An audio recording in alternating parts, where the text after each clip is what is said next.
Listen up, weed lovers. It's 420 month, and IndieCloud.co is here to elevate your celebration. Get a massive 42% off all weed, edibles, and vapes for the entire month of April in our biggest sale of the year. This is a special year to celebrate 420, as it marks 6 years since the sale of almost all cannabis products was legalized across the country.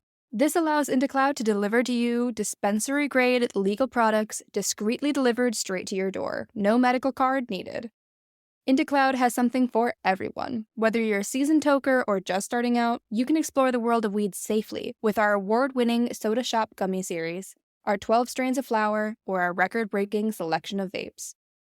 Celebrate 420 responsibly all April with IndieCloud. Discreet delivery, top shelf products, all month long. Head over to indiecloud.co/spring24, that's C-O, not .com, to snag 42% off your first order. Is a Netflix movie predicting the future? Are there aliens wandering Miami? What are they covering up by releasing the names on Epstein's list? And what are people saying about 2024? Follow me down the rabbit hole about current events.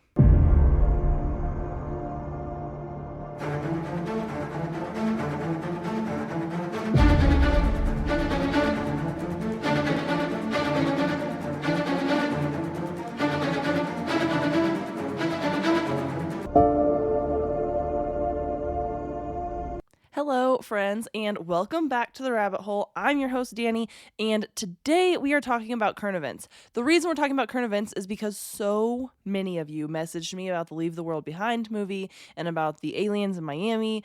I had a couple of you message me about Epstein's names being released, and so I just decided, you know what? There's just so much curiosity about what the heck is going on right now. Let's do an episode on it. So today you get to hear all these things.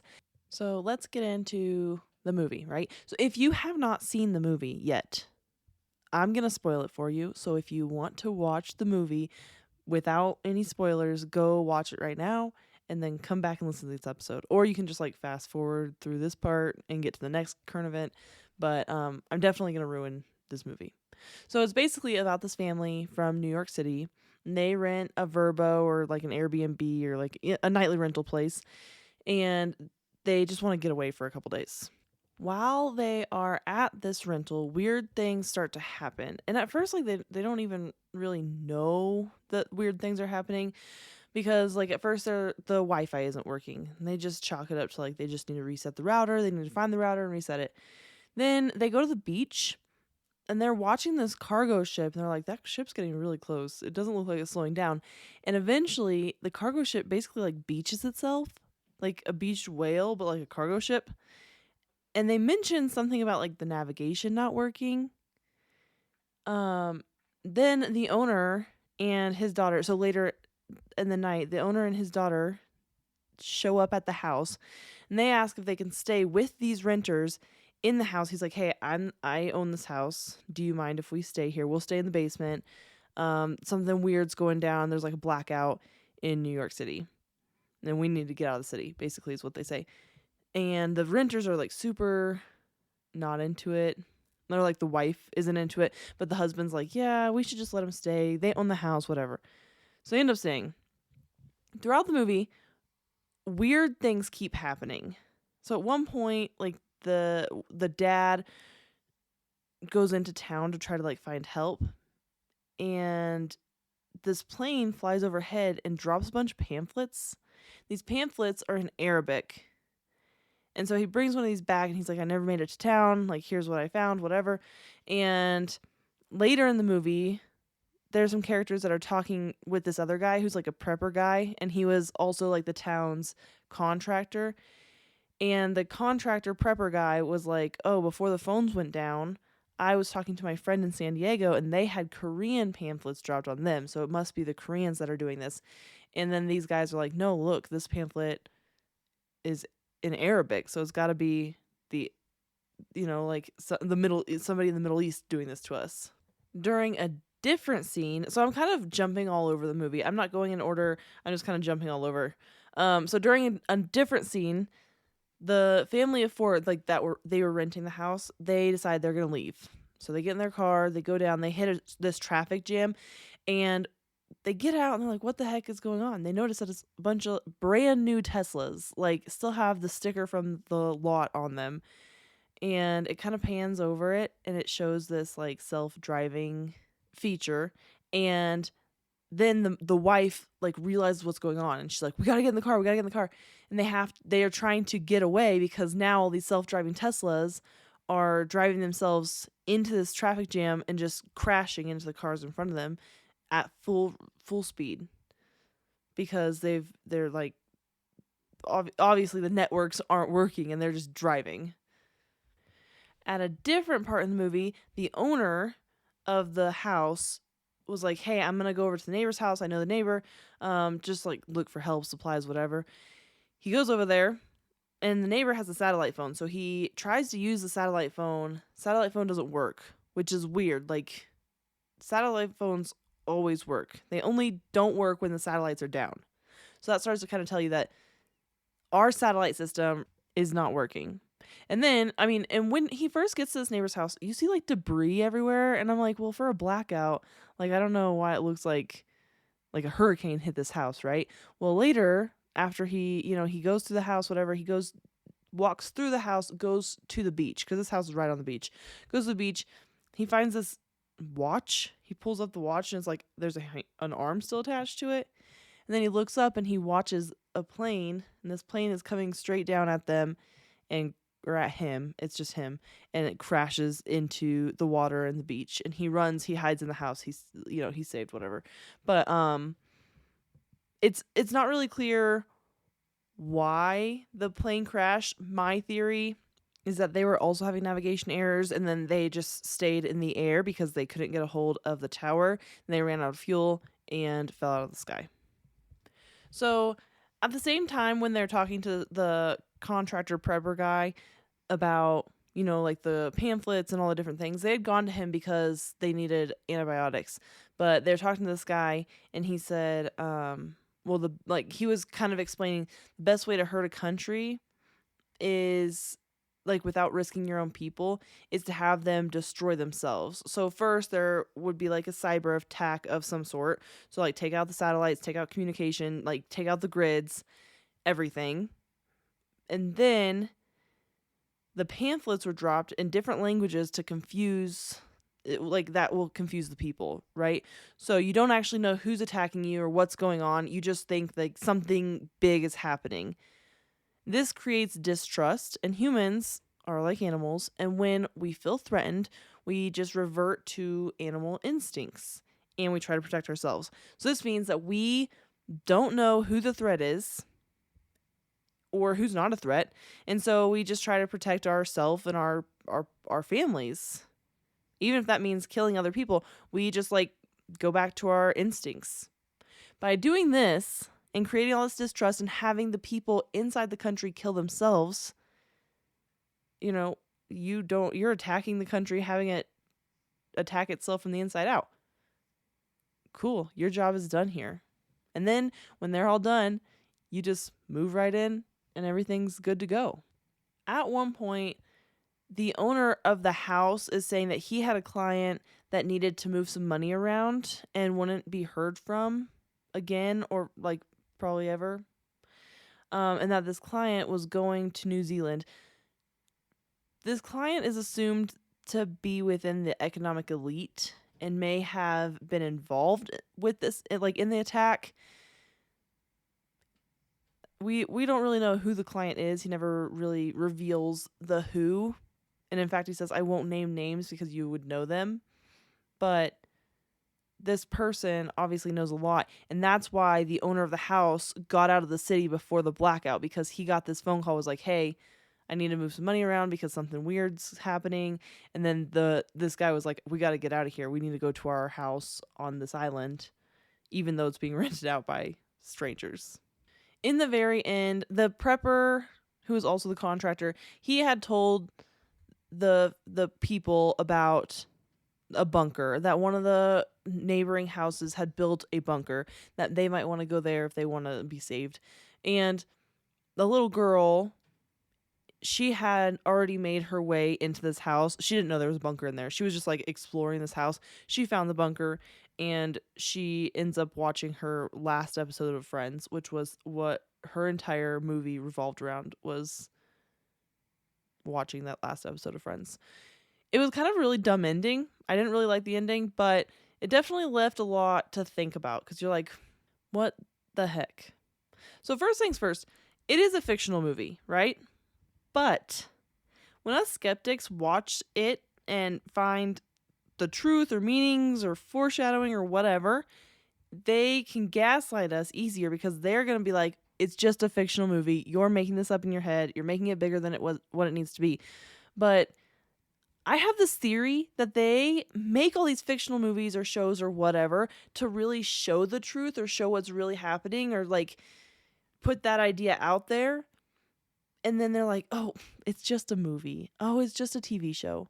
For an example, with the Malaysia flight that disappeared, and then you have the show Manifest about a plane that disappeared with all the people on there. In that movie, or in that show, excuse me, they come back 5 years later and they have not aged a day, and it felt like just a regular flight to them. They didn't know that they were gone for 5 years, right? But what happens if the Malaysia flight comes back in a couple years? Are people going to be like, oh, it's just a movie, it's just a show? No, like this is real life. So even though it's fiction, I think there's a lot of truth and meaning behind it, or at least can be found there if you look hard enough. Secondly, the Obamas produced it. This is really, really weird. So the Obamas signed a $250 million deal with Netflix in 2018, and they signed this under their production company called Higher Ground Productions, which, why? I don't understand why the former president and former first lady have a production company. You guys were in politics. At what point did you think you're qualified to go produce movies and shows and podcasts? According to Netflix, the Obamas will produce a diverse mix of content, including the potential for scripted series, unscripted series, docuseries, documents, and features. And then there's this quote I took. Quote, Barack and I have always believed in the power of storytelling to inspire us, to make us think differently about the world around us, and to help us open our minds and hearts to others, said Mrs. Obama. Netflix's unparalleled service is a natural fit for the kinds of stories we want to share. We look forward to starting this exciting new partnership, end quote. They have produced 17 films and series with Netflix, according to their website, their Higher Grounds website. And they have hosted or produced 7 podcasts with their production site. Not with Netflix, just like with their production company. They also host podcasts. You think they'll pick my podcast up? I doubt it. For sure not. I also don't want them to, but still, it was a funny thought. So the thing that gets me is that this movie is like a step-by-step how to take down the U.S. that is given to us by the former president and first lady. They're like, here, if you want to attack us, this is how you should do it, and this is how we're going to react to it. Thanks for watching. Are they trying to tell us something? Are they trying to warn us? Is it any coincidence that there are billionaires building bunkers all over the world? Because that's alarming.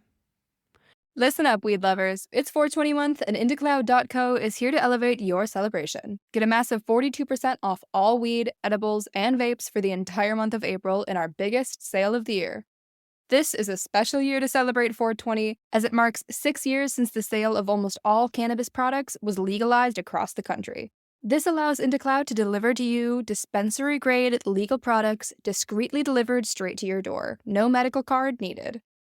IndieCloud has something for everyone. Whether you're a seasoned toker or just starting out, you can explore the world of weed safely with our award-winning Soda Shop Gummy Series, our 12 strains of flower, or our record-breaking selection of vapes. Celebrate 420 responsibly all April with IndieCloud. Discreet delivery, top-shelf products, all month long. Head over to indiecloud.co/spring24, that's CO, not .com, to snag 42% off your first order. Summer is the season of hot temperatures, outdoor adventures, and refreshing water activities. Summer is also the season of rough on your feet, causing dry, cracked heels and toes. Introducing Babyfoot, the original exfoliation foot peel that contains 16 natural extracts formulated to remove dead skin cells in 3 easy steps. Apply the booties, relax for an hour, then wash your feet. In 14 days, you've got baby smooth skin and your feet have never been softer. Letting dead skin cells build up over time is hazardous to your foot health. Our professional-grade DIY products, like our original exfoliation foot peel, our men's foot peel, or our moisturizing mask, are some of the best foot care products on the market, created with your foot health in mind. Pamper yourself with a spa day from the comfort and convenience of your own home with Babyfoot.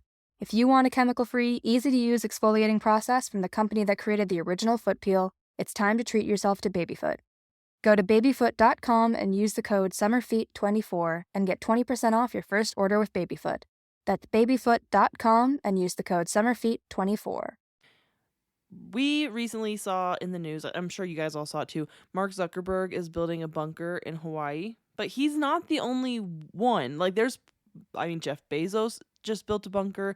Frank Vandersloot, who's the founder of Melaleuca, among like several other things, he also has a bunker and compound in Hawaii, which is actually just south of Zuckerberg's building.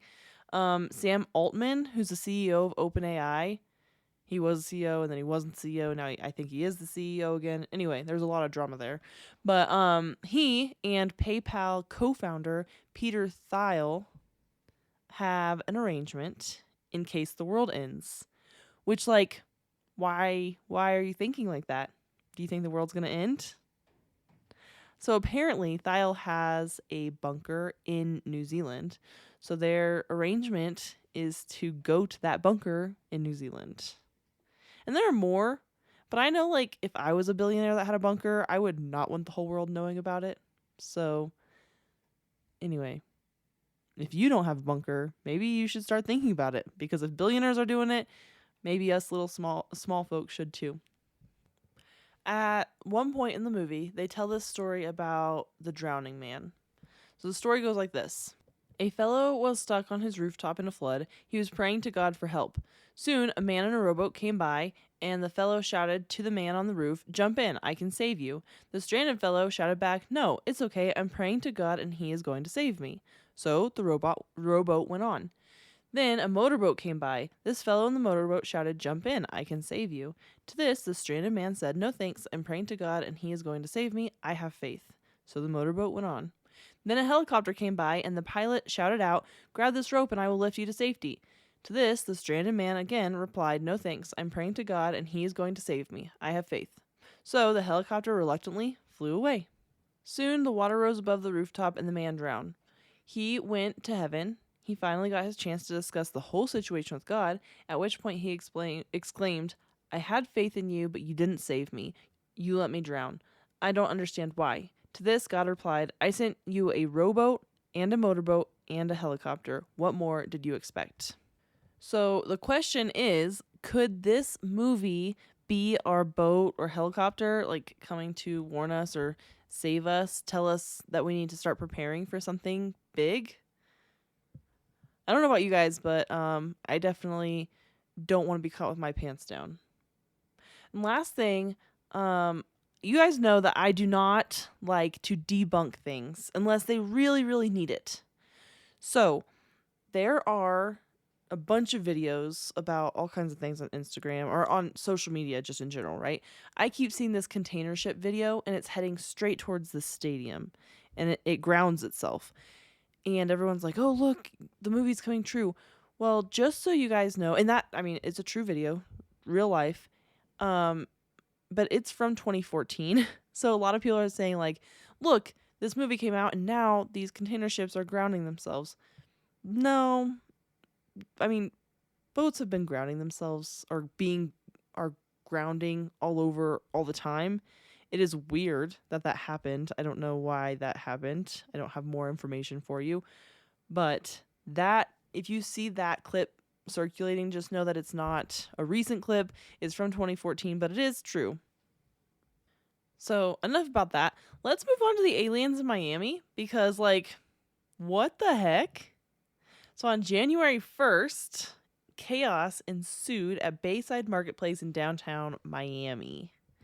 So hundreds, like every single police car in Miami surrounded this shopping center, and helicopters were in the air. Like it was like a full-fledged, everyone be here right now.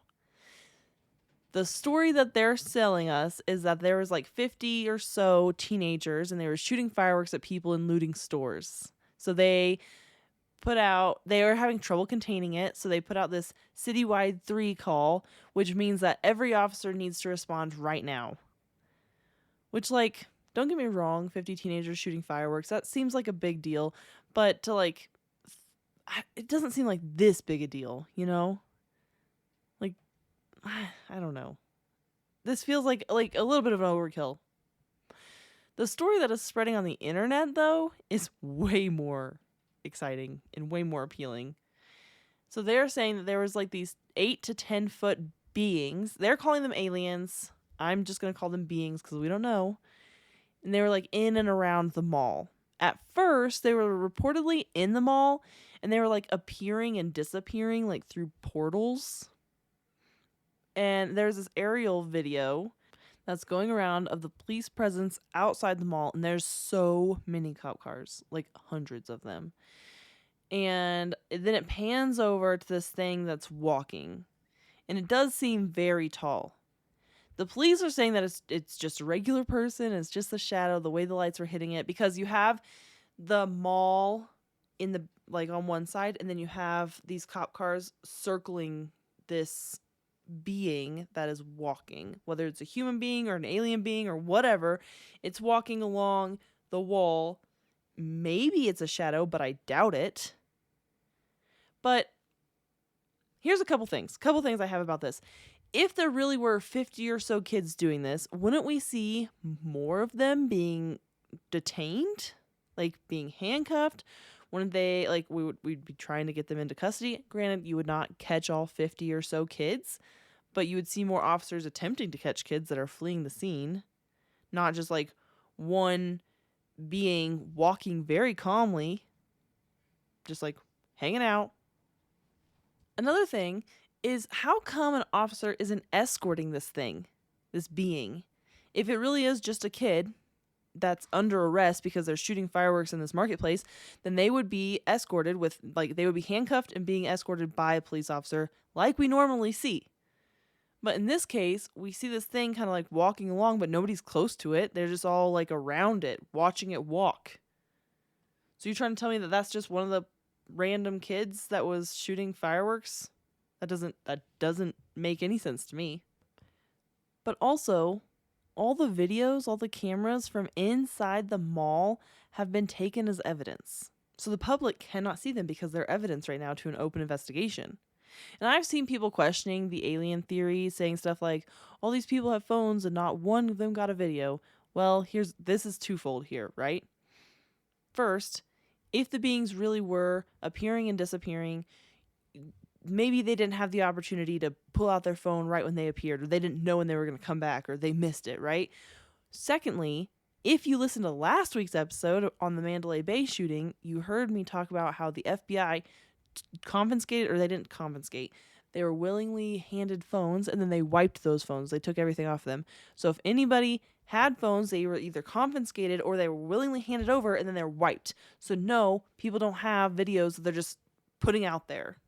But I did get, one of you guys sent me this video, and I wanted to share it here.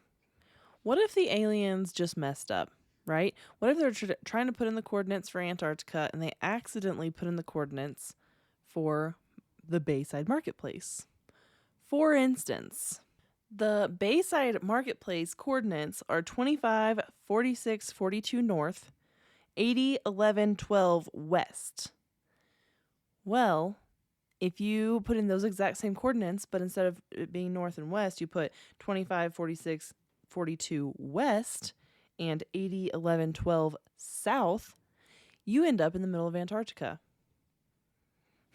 Isn't it weird that I just put out a couple episodes just a couple months ago about what kind of weird things are going on in Antarctica, and here we have some aliens potentially showing up in Miami, which is the exact same coordinates, just with the wrong northwest, south,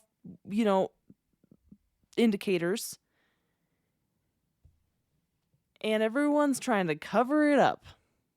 What if these aliens really, they really were aliens in Miami? They're trying to cover it up, but they were just trying to get to Antarctica for whatever weird thing is going on down there. Because if you're going to open a portal, you would need the coordinates to where you're going. Well, that makes sense that maybe they just messed up their coordinates, right? It's weird. You guys can put in these coordinates, and you guys can look up exactly what I'm saying. It's true.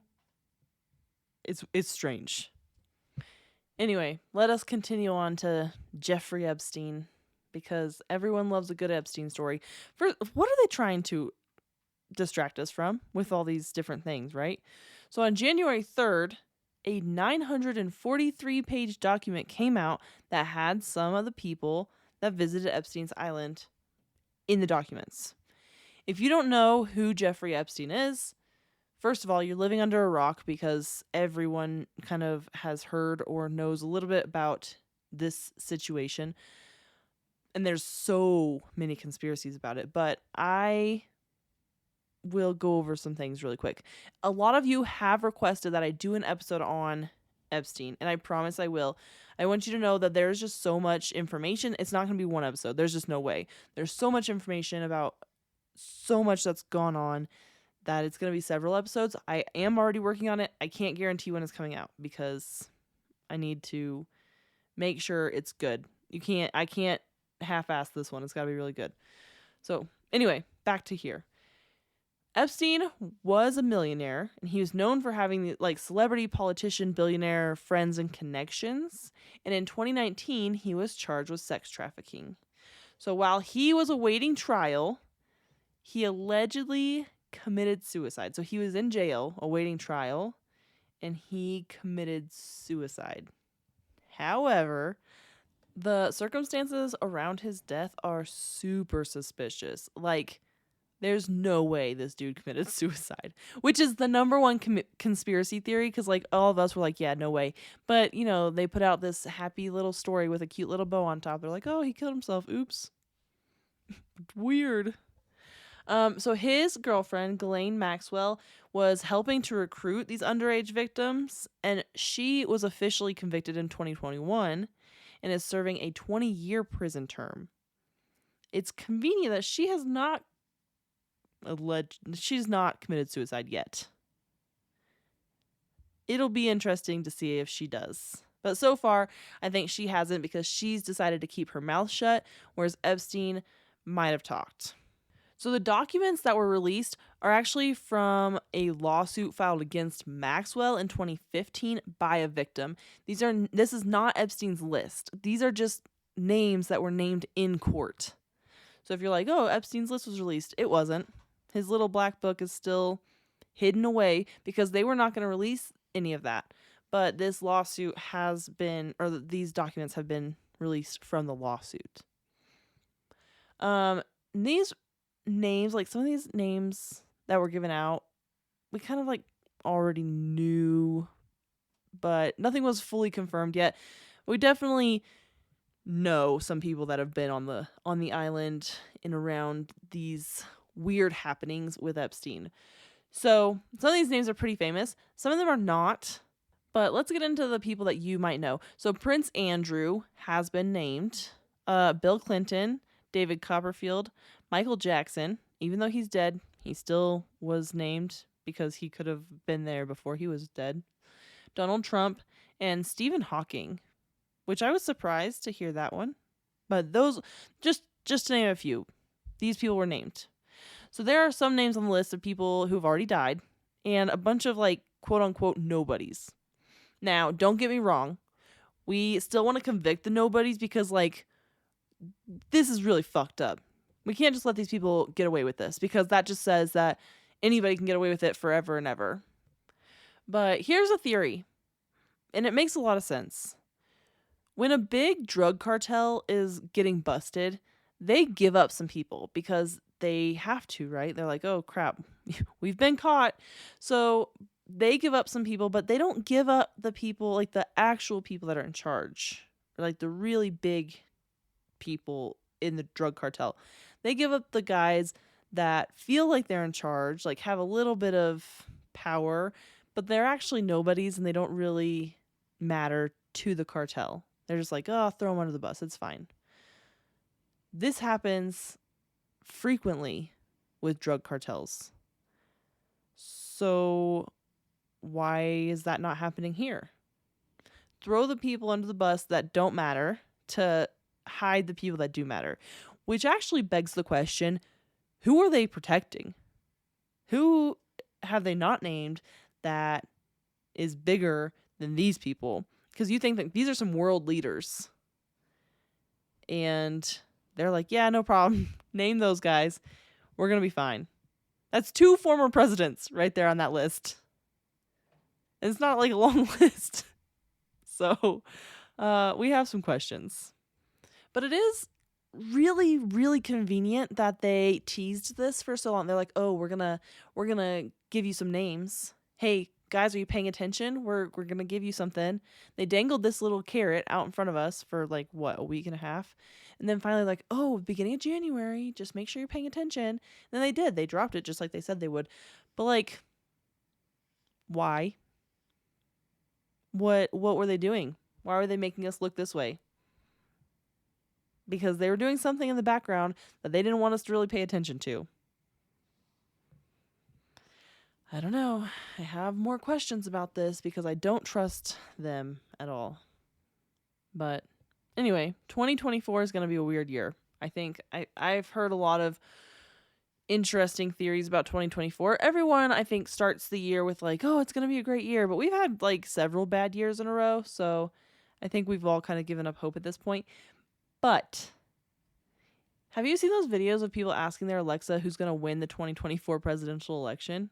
And then Alexa replies with like, no one. And that in 2024, World War III is going to pop off. And Alexa like has all kinds of shit going on. When you ask her these questions about 2024, she starts saying some things that are not nice things. Well, on Face the Nation, they were discussing their predictions for 2024. And Catherine Herridge, who is a senior investigator correspondent for CBS News, said that she thinks there will be a black swan event in 2024. This would be like a national security event with a super high impact. And these things are really hard to predict, right? You never know when something like this is going to happen. But with everything that's going on in the world right now, it just seems really likely. Because we're facing these heightened threat levels with the wars going on in Israel and in Ukraine. And we're super divided as a country right now. She said, quote, I think that just creates fertile ground for our adversaries like North Korea, China, and Iran. And that's what concerns me most, end quote. I mean, I understand. I was having a conversation recently about how divided our country is. And this person I was talking to said that the best and fastest way to bring our country back together is another big event, like a Black Swan event, kind of like 9/11.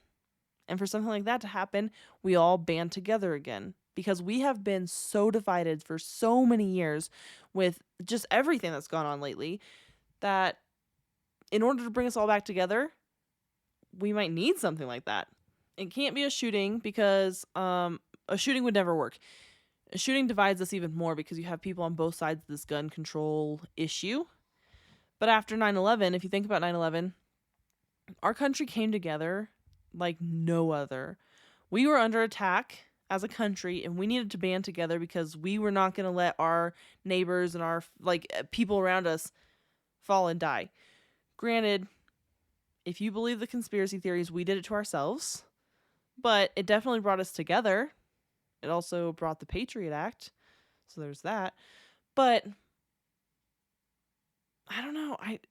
We're just like this is just like a breeding ground for all kinds of crazy things that could happen this year. And there's already like really weird things happening this year. I don't know if you guys heard, but there was like a terrorist. Well, the FBI Joint Terrorism Task Force was monitoring all the points of entry to New York following the explosion on the Rainbow Bridge in Niagara Falls. So if the terrorist unit of the FBI is looking at this, makes you want to scratch your head. Things that make you go, Also, we all know how well The Simpsons predict the future, right? And I know it's just a cartoon. It's just a silly show. Yeah, I got it. But they have this episode where like this nuclear blast goes off from the nuclear power plant, and then they don't have electricity. They don't have, basically leave the world behind kind of shit, but in a Simpsons episode. I'm not sure exactly when this episode aired, but it's just kind of weird that we have all these things kind of lining up. If I were you, and I'm me and I'm doing these things, I would start just gathering extra food, gathering some extra water bottles, gathering some extra supplies, first aid supplies, matches, candles, different things, because if the world does go to shit, you don't want to be caught with your pants down. That's for sure. But also, you do you, man. Don't let me tell you what to do. Just a suggestion from me to you. But until next week, my friends, stay skeptical, and I will see you all then. Hey friends, The Rabbit Hole is an independent podcast with everything you hear done by me, Danny Mercy. I appreciate all of your support. Please rate and review wherever you're listening. If you want to follow us on Instagram, it's at rabbit.holepodcast. And thank you, Zakar Balaha, for our awesome intro.